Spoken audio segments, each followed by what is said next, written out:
Shalom dan selamat sore menjelang malam. Kita bersyukur kehadirat Tuhan atas semua pemeliharaannya. Kita boleh melewati satu hari lagi dengan penuh selamat sejahtera, bahkan sebulan penuh. Kita bisa melewati perjalanan kehidupan itu dengan aman, dengan sehat dan selamat oleh karena Tuhan. Karena itu saya mengajak Bapak Ibu, saudara-saudara dimanapun berada untuk tetap rindu, untuk tetap semangat mencari Tuhan melalui ibadah yang segera akan kita mulai. Sebelum kita membaca firman Tuhan, mari kita berdoa. Terpujilah namamu ya Bapa di surga, Allah yang maha baik, Allah maha kasih dan penyayang, yang selalu setia memelihara kami. Sebab itu kami sangat rindu mencari wajahmu ya Allah, mencari hadiratmu melalui firmanmu yang akan kami buka, baca dan renungkan.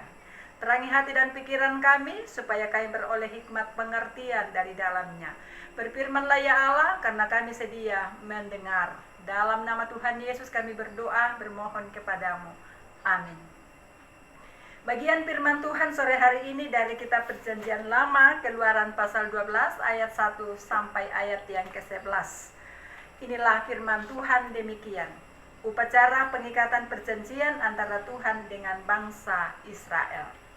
Berfirmanlah ia kepada Musa, naiklah menghadap Tuhan engkau dan Harun, Nadab dan Abihu dan 70 orang dari para tua-tua Israel, dan sujudlah kamu menyembah dari jauh.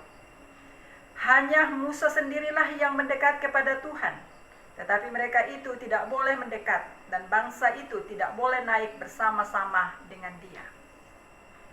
Lalu datanglah Musa dan memberitahukan kepada bangsa itu segala firman Tuhan dan segala peraturan itu. Maka seluruh bangsa itu menjawab serentak, segala firman yang telah diucapkan Tuhan itu akan kami lakukan. Lalu Musa menuliskan segala firman Tuhan itu.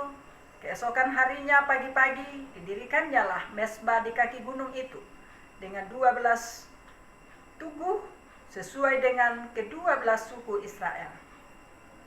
Kemudian disuruhnyalah orang-orang muda dari bangsa Israel, maka mereka mempersembahkan korban bakaran dan menyembeli lembu-lembu jantan sebagai korban keselamatan kepada Tuhan. Sesudah itu, Musa mengambil sebagian dari darah itu, lalu ditaruhnya ke dalam pasu. Sebagian lagi dari darah itu disiramkannya pada mezbah itu. Diambilnya lah kitab perjanjian itu, lalu dibacakannya dan dengan didengar oleh bangsa itu, dan mereka berkata, segala firman Tuhan akan kami lakukan dan akan kami dengarkan. Kemudian Musa mengambil darah itu dan menyiramkannya pada bangsa itu serta berkata, inilah darah perjanjian yang diadakan Tuhan dengan kamu berdasarkan segala firman ini. Dan naiklah Musa dengan Harun, Nadab dan Abihu dan 70 orang dari para tua-tua Israel. Lalu mereka melihat Allah Israel, kakinya berjejak pada sesuatu yang buatannya, seperti dari lantai batu nilam, dan yang terangnya seperti langit yang cerah. Tetapi kepada pemuka-pemuka orang Israel itu, tidaklah diulurkannya tangannya. Mereka memandang Allah, lalu makan dan minum. Demikian firman Tuhan yang kita baca dengan tema pada saat ini, perjanjian dengan Tuhan. Bapak, Ibu, dan saudara-saudara kekasih Tuhan dalam Yesus Kristus, materai, tanda tangan, dan stempel adalah alat yang sah, yang penting dalam sebuah naskah perjanjian. Karena itu menjadi alat yang mengikat kedua belah pihak yang melakukan suatu perjanjian. Bila suatu hari nanti di belakang ada masalah yang terjadi, ada gugatan atau ada sengketa, maka alat sah tadi yaitu materai, tanda tangan dan stempel yang kemudian dibuat dalam suatu naskah itu menjadi tanda yang sah dan menguatkan kedua belah pihak. Dalam bacaan kita juga tadi berbicara soal perjanjian, ya. Dalam perjanjian lama, khususnya dalam kitab Keluaran pasal 24 ayat 1 sampai 11, tanda perjanjian dengan Allah itu atau dengan umatnya itu ialah dengan darah korban, darah domba, darah lembu yang dipakai oleh Musa dan Harun dan dipersembahkan dalam suatu ibadah, serta juga dipakai oleh umat Israel. Dalam konteks perjanjian baru, Bapak Ibu, darah anak domba itu kemudian diganti dengan darah Kristus yang menjadi tanda dan materai dari perjanjian itu dengan umatnya. Mengapa darah, Bapak Ibu? Darah itu digunakan karena itu menjadi suatu penegasan yang sah bahwa untuk memperoleh suatu keselamatan atau menguatkan perjanjian Allah dan umatnya itu membutuhkan suatu pengorbanan. Nah, Allah berkorban dengan mengubah kutuk menjadi berkat. Dan Allah berharap supaya kita juga mau berkorban, mengubah ketidaksetiaan kita menjadi setia dan taat kepada Tuhan. Dan dampak daripada pengorbanan yang sangat luar biasa itu, di sana kemudian kita melihat kasih Allah yang selalu dinyatakan kepada kita melalui Yesus Kristus, bahwa Allah sungguh luar biasa mengasihi kita, mau berkorban demi kita dengan mengorbankan putra tunggalnya demi untuk menyelamatkan kita dari kebinasaan. Pesan yang terinti dari bacaan kita pada saat ini adalah supaya kita setia, taat hanya kepada Tuhan sebagaimana Ia setia dalam menuntaskan perjanjiannya kepada kita lewat pengorbanan Yesus Kristus. Yang kedua, supaya menjadi peringatan bagi kita untuk selalu berbuat kebaikan dan rela berkorban melakukan hal-hal yang mempermuliakan Allah lewat pelayanan kepada sesama, seperti Allah sudah mau berkorban dengan kita.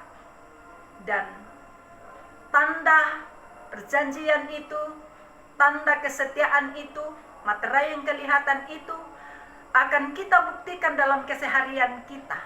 Dimanapun kita berada, kehadiran kita melalui buah pikiran kita, melalui tutur kata kita, seluruh tindak tanduk kita, seluruh eksistensi kehidupan kita, yang dimana kita selalu mempermuliakan Allah lewat cinta kasih yang selalu kita tebar kepada sesama, yang membawa damai, membawa kesejukan kepada sesama kita.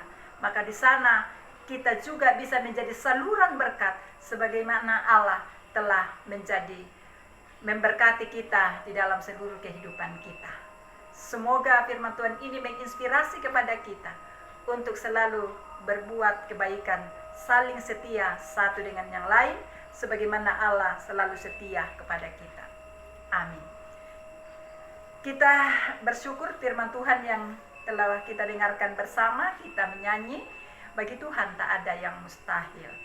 Ku yakin saat kau berfirman, ku menang saat kau bertindak.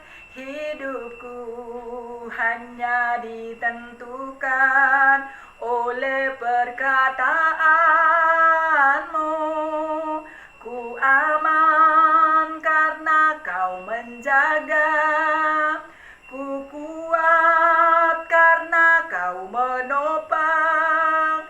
Hidupku hanya ditentukan oleh kuasa-Mu.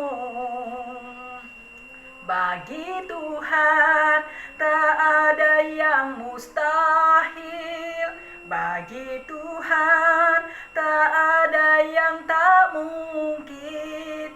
Mujizatnya disediakan bagiku, ku diangkat dan dipulihkannya.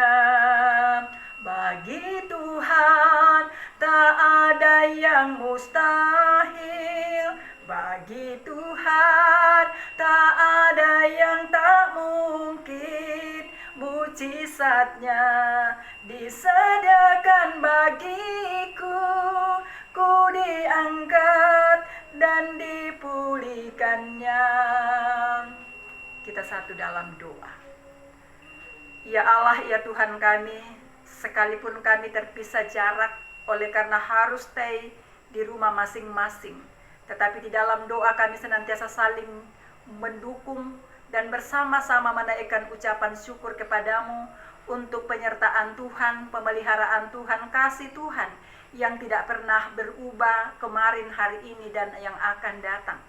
Kami telah diingatkan kembali oleh firman Tuhan bahwa tanda perjanjian yang telah dimateraikan melalui pengorbanan Yesus Kristus, darah kudus yang tertumpah demi untuk menyelamatkan kami, kiranya menjadi inspirasi bagi kami untuk juga meneruskan kebaikan-kebaikan dari Allah, cinta kasih dari Tuhan, baik dalam kesetiaan kami selalu mencari Tuhan dan membuah-buahkan iman kami dalam membangun relasi dengan sesama, menebar cinta kasih dimanapun kami berada, agar melalui kehidupan kami Tuhan selalu dimuliakan, dan juga mereka boleh melihat sinar kemuliaan Allah lewat cara kami yang selalu setia mengasihi sesama seperti Tuhan sudah mengasihi kami.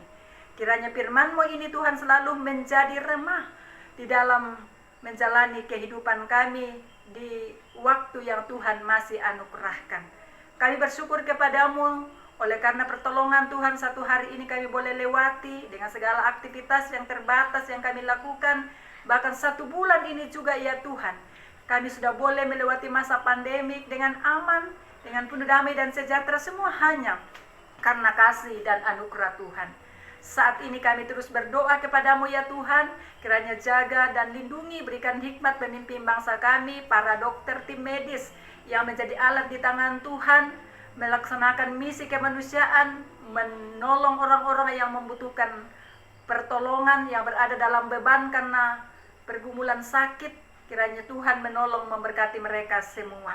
Seluruh hidup kami sejauh malam ini, saat kami beristirahat sebentar, kami pertaruhkan dalam tangan-Mu. Mohon dampingi, jaga, lindungi kami, supaya kami selalu aman dalam naungan kasih sayang-Mu, hingga jika Tuhan berkenan besok pagi, kami boleh dibangunkan dengan tubuh sehat kuat, melanjutkan segala kegiatan-kegiatan kami. Inilah kami yang berdoa kepadamu, menaikkan permohonan dan ucapan syukur, kami sampaikan dalam satu nama, Yesus Kristus Tuhan dan Juru Selamat kami yang hidup. Kami berdoa kepada Bapa di sorga. Amin. Demikian ibadah kita pada sore hari ini. Tuhan Yesus memberkati kita semua. Tetap semangat, shalom, dan Tuhan memberkati. Selamat malam.